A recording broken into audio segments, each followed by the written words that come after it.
What's up guys, it's Bucky. Welcome to your 5th Java tutorial, and in this tutorial I'm going to be talking to you guys about something called a variable.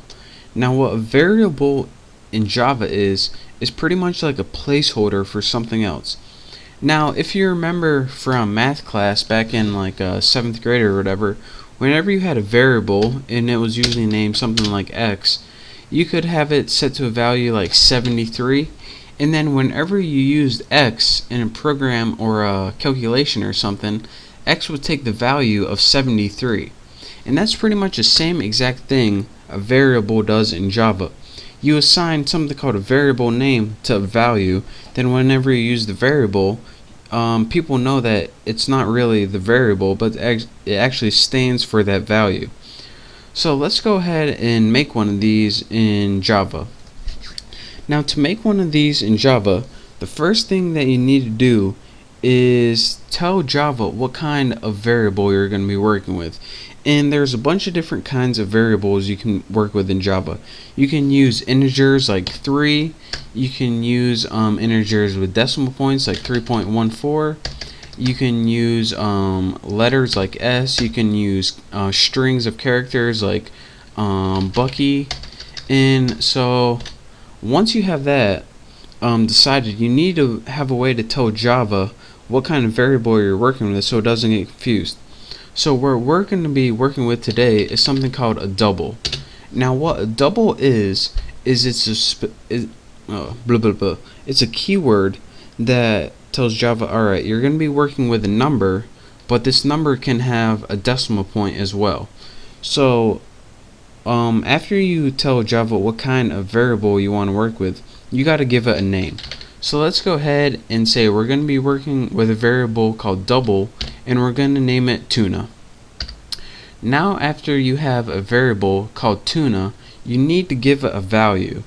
So go ahead and write tuna, which is the variable name, and then go ahead and press equals.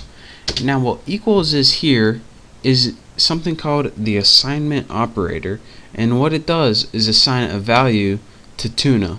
So what value are we going to assign to it? Let's go ahead and write 5.28, my favorite number, 5.28. So here's what we did so far. We told Java that we're going to be working with a variable called tuna, and that is going to be a double, meaning that it has numbers on both the left and right hand side of the decimal point.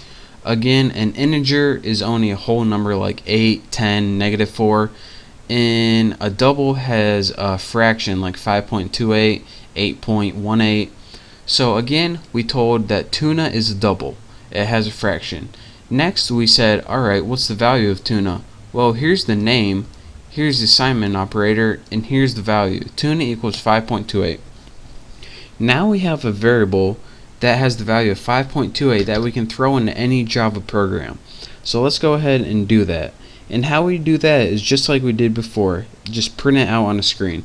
So let's go ahead and write system, let me type it right, system.out.print. And in your parameters, instead of typing a string of text like this is a string, all we have to do is type the word or the name of the variable, such as tuna, and that would print tuna out on the screen. Don't believe me? Let me show you guys. Let's go ahead and run this, and as you can see down in our little run box, it has the variable 5.28. So that is how you write variables out on the screen using Java. And another cool thing that you can do with these variables is, in the last tutorial I showed you guys how to write strings of text on the screen. You can also combine these variables with strings of text. So let's say we want to write system.out.println, and get out of here, Hoss. And in our print line we're going to say I want, then go ahead and press space. Actually, this brings me to another point, which I will say right now. There's two different things, system out and print, and system out and print line. So let me show you guys what those do right now. System.out.println, and let's go ahead. So what's this saying right now? I want 5.28 what do you want? 5.28 movies. I want 5.28 movies.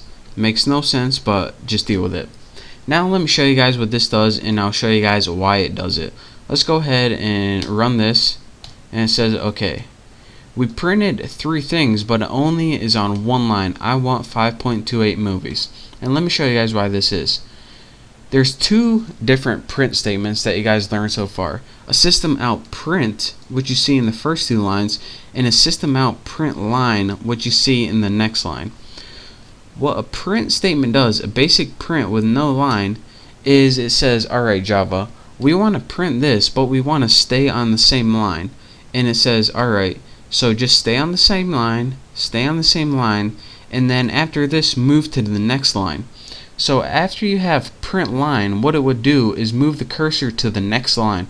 So if you printed anything after this, it would show up on the next line. Don't believe me? Let me show you guys. System out print, and can even have a basic print statement right here. And let's have apples. Let me go ahead and run this, and as you can see, this one moved to the new line. So that's the difference between the print statement and the print line statement. Anytime you use a print statement, it stays on the same line that you're printing on, such as here. So this whole thing's on the entire line. As soon as you have a print line statement, what it does is when it gets to the end of printing it, it moves to a new line. So that's the difference between a print statement and a print line statement. And again, that's your quick tutorial on how to use variables. Again, this is called declaring a variable. This is called assigning a variable a value. Again, this is the name of the variable, and this is the value. This is the assignment operator right here. And anytime you want to use a variable to print out on your screen, just write system out print, and then write the name of the variable right there, and it'll print out on your screen. So again, that's your quick tutorial on variables and how to use variables in Java. So thank you guys for watching. Make sure to subscribe to my channel. Don't forget to check out my next tutorial. And again, thank you, and I'll see you next time.